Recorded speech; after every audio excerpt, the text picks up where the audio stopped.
When I first got the Fort Drum, we were just in the process of prepping to go to Afghanistan. And PEO Soldier brought in the ECWCS to Gen 3. We had the first generation of it. And we were basically the test bed for the Army. The climate in Afghanistan is so much different than it is here. I mean, just drastically different. Some days it's 35 degrees and it's raining. Other days it'll be 20 degrees and it's snowing. So I mean, you have to be able to fluctuate, your body temperature so you can still do your mission. Having a complete 7-layer system is very important, especially for the soldiers that are out in the fight in the mountains of Afghanistan. We don't have a lot of space to carry a lot of stuff when they're out on the patrols and stuff like that.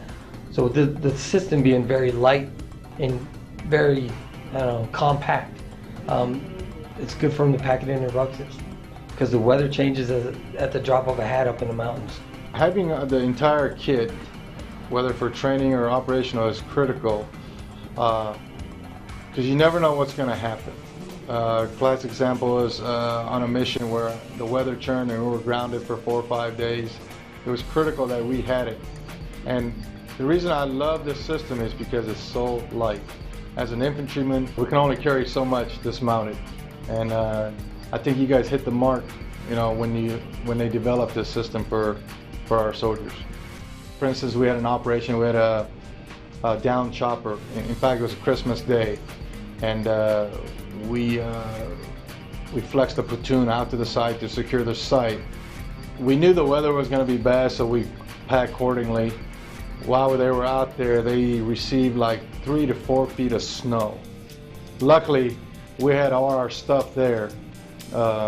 Without that gear, level 7, I guarantee you we would have frostbitten kids.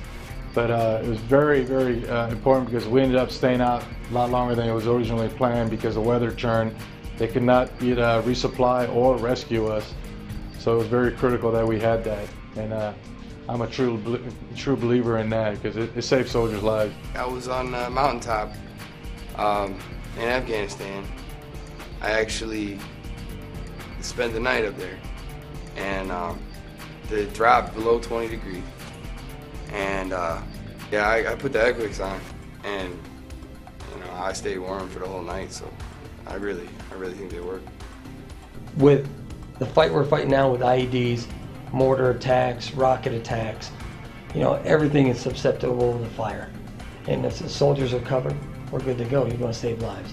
With the fire retardant ACUs that we wear downrange, just putting on the normal ECWCS, it'll help with the weather conditions, but when it comes to survivability, you're missing that extra layer of fire retardant on top of your ACUs or your OCPs.